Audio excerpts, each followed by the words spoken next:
안녕하세요. 기리TV 성길입니다. 일주일 만에 인사드리네요. 죄송합니다. 좀 열심히 하려고 했는데 여러가지 문제가 있었어요. 일단은 첫 번째는 제가 이태원 클라스 웹툰 원작인 드라마를 보다가 거의 리뷰를 못했네요. 그리고 두 번째는 제가 녹음할 때마다 환경이 너무 문제가 많이 생겨가지고 이런저런 문제가 많았어요. 일단은 제가 휴대폰을 꺼놓고 녹음 못하는 환경이다 보니까 휴대폰 울리고 그거 외에 긴급 문자 왜 이렇게 많이 오는지 코로나19 물론 걱정되고 그런 부분이 맞긴 한데 알림이 너무 많이 와요. 그래서 그것 때문에 녹음하다가 울리고 그러다 보니까 지금 17번째 녹음을 하고 있는 상황이긴 한데 그래서 스트레스를 받다 보니까 녹음이 재미가 없는 거예요. 방음을 좀 하고 싶은데 그럴 여유도 없고 그래서 자꾸 미뤄지다 보니까 이렇게 됐던 것 같은데요. 그래도 열심히 하겠습니다. 이태원 클라스 이제 정주행했으니까 앞으로는 금토만 좀 바짝 보고 나머지 날짜는 제가 열심히 리뷰 영상을 좀 녹음할 수 있도록 노력하겠습니다. 죄송합니다. 사과하느라 1분 20초 날리네요. 죄송합니다. 그래서 일단은 제가 이전에 김연의 칼날도 리뷰를 했었는데 그 작품 같은 경우에는 저작권 문제가 걸려서 내렸어요.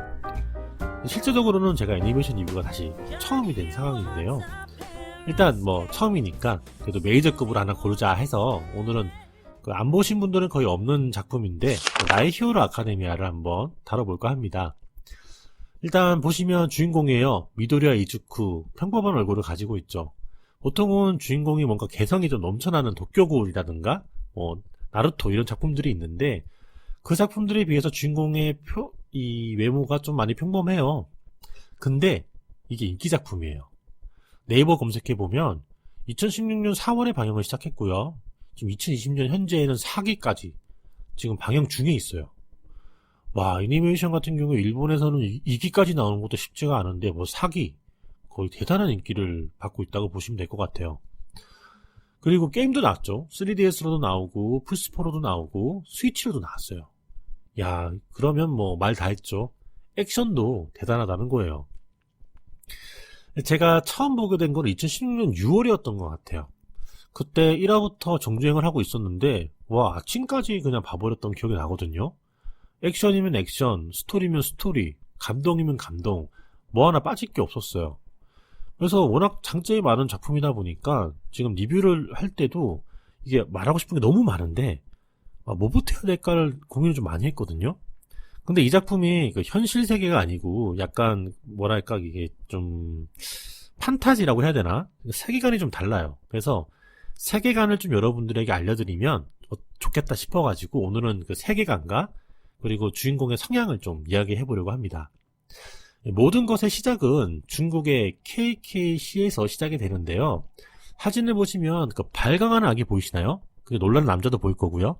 그 놀라는 남자는 상관이 없는데 그 발광하는 아기가 포인트예요.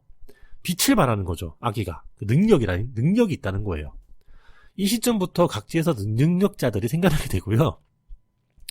총 인구의 80%가 능력자가 되는 초인 사회가 성립이 되게 됩니다. 실제로 초인들이 많아지다 보니까 이들을 제할 억제기가 필요했고 그로 인해서 하나의 직업이 생겨나게 돼요. 그게 바로 히어로입니다. 제목인 나의 히어로 아카데미아에서도 알 수 있다시피 히어로 아카데미아, 즉 히어로를 교육하는 기관이 있다는 거고요. 그 말인즉슨 주인공의 히어로가 되기 위한 성장기를 다룬 애니메이션이다. 이렇게 정리해서 볼 수 있을 것 같아요. 그리고 이 초인사회에 정점을 찍은 히어로가 있는데요. 평화의 상징 올마이트입니다. 그리고 주인공의 꿈은 바로 이 올마이트처럼 사람을 돕는 히어로였죠. 주인공의 어릴 적 모습을 보게 되면 방 안에 올마이트의 포스터 가득하고 한 손에 올마이트 인형 들고 있고 올마이트 영상을 보고 흥분하고 있죠. 바로 뭐라고 할까요? 동경하는 사람을 열렬히 좋아하는 그런 광팬의 모습? 주인공의 어린 시절은 이렇게 그런 모습들이 있었어요. 근데 실제로 주인공은 80%의 초인이 아니라 20%의 무능력자에 해당을 해요. 쉽게 말하면 이 시대에서는 능력을 개성이라고 표현을 하는데 각기 고유의 개성을 가지고 있는 자신의 친구들과는 다르게 주인공 미도리와 이즈쿠는 능력이 없는, 그러니까 무개성인 사람이었죠.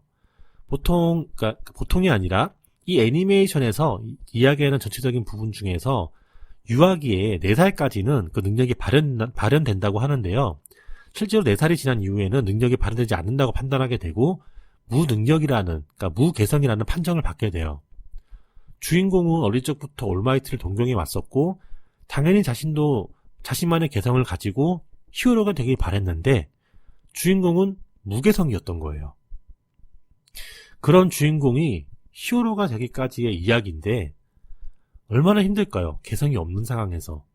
그래서 주인공의 성향이 이 애니메이션에서는 빠질 수 없는 부분인데 그런 주인공의 성향을 보여주는 게 어떤 것이 좋을까 생각을 해봤는데 바로 이 장면인 것 같더라고요. 보시게 되면 그 눈에는 눈물이 글렁글렁거리고 그리고 부들부들 떨면서 자신의 친구를 지키려는 모습이 보여져요. 이 장면이 바로 그 주인공 미도리와 이즈쿠의 성향을 보여주는 가장 좋은 장면인 것 같아요. 자신이 약하고 두려움을 극복하지 못한 상황에서도 누군가를 지키기 위해 나서는 그런 히어로의 모습을 보여주는 게 이 미도리와 이즈쿠라는 주인공의 특별하지 않지만 특별한 모습이라고 생각을 하거든요. 그래서 이 수많은 개성을 가진 히어로들이 나와서 한시도 눈을 뗄 수 없는 액션들이 가득하고 그리고 주인공의 성장을 다룬 그야말로 왕도물의 정석, 바로 이 모든 게 포함되어 있는 것이 나의 히어로 아카데미아입니다. 제가 강추하는 이유는 바로 이런 것들 때문인데요. 오랜만에 애니메이션 리뷰라서 좀 말이 또 더듬기도 했고 마찬가지로 그리고 또 17번째 녹음이다 보니까 많이 지치기도 했습니다. 또 제가 또 성길이가 지치면은 꼭 그 리뷰 초반부에 혼잣말이 많아져요. 그냥 아예 혼잣말은 그냥 코너 속의 코너라고 봐주시는 게 좋을 것 같아요. 아직까지는 그 제가 녹음하는 환경이 좋지 못해서 그런 부분이 있는데요. 어찌됐든 오랜만에 애니메이션 리뷰를 한번 해봤습니다. 다음에는 조금 더 알차게 준비해서 다시 한번 찾아뵙도록 할 텐데요. 오늘은 나의 히어로 아카데미의 세계관과 주인공의 성향을 보는 그런 주제였습니다. 즐거우셨다면 구독과 좋아요 그리고 많은 관심 부탁드립니다. 기리TV 성길이었습니다. 감사합니다.